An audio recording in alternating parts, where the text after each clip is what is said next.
What is up, guys? It's your boy Slice of Pie. Today we're looking at the terms domain and range of a function, and what values might need to be excluded from the domain of a function to make everything work nicely. Let's jump into it. So, what are they? So let's quickly define them here. If we consider our mapping between two sets from a couple of videos back, we will know that we have a set of input values that the function f maps to a set of output values. Now, these two sets actually have interesting names.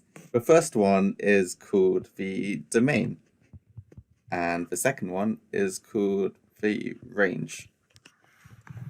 So if we were asked to find the domain of a function, we would list all of the elements in this set. And if we were asked to find the range of a function, we would do the same with the output set. Now, let's actually use an example. Let's consider f of x equals x plus 3. We can immediately see with this function that there are absolutely no restrictions on x. Whatever we put into f of x, we will get that value plus 3. And there is nothing saying we can't do that.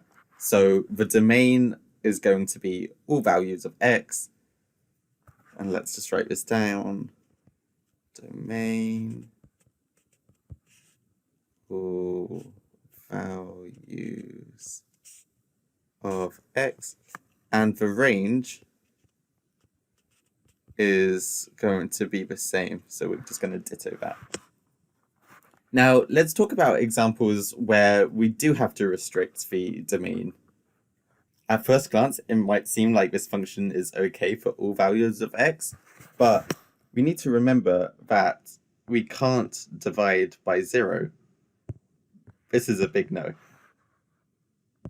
So we need to find what value of x will give f of x equals 1 divided by 0. For this, we need to set the bottom part of a function equal to 0 and then solve for x. If we do that here, we have x minus 1 equals 0. Solving quickly gives x equals 1. So the domain of f of x in this case is all values of x excluding 1. So x does not equal 1. Another example of a function where we can't have every single value of x as its domain is with square roots. So if we have 1 minus x, we have a restriction on whatever we're square rooting. It has to be greater than or equal to 0. So this means there are certain values of x which we can't input into this function. So to find these values of x that we can't input into the function, we've got to be a little bit tricky. So let's reverse this inequality and say 1 minus x is less than 0.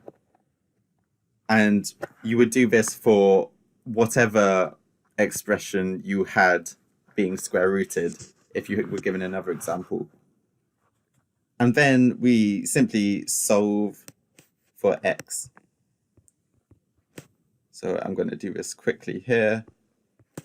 X is greater than 1. So the values of x we exclude from the domain are x greater than 1. Okay, let's try out an exam question. This one is very similar to the question we did before, so if you want, just pause the video and work it out, and I'll go through the solution once we've done. Welcome back if you actually paused the video and tried the question.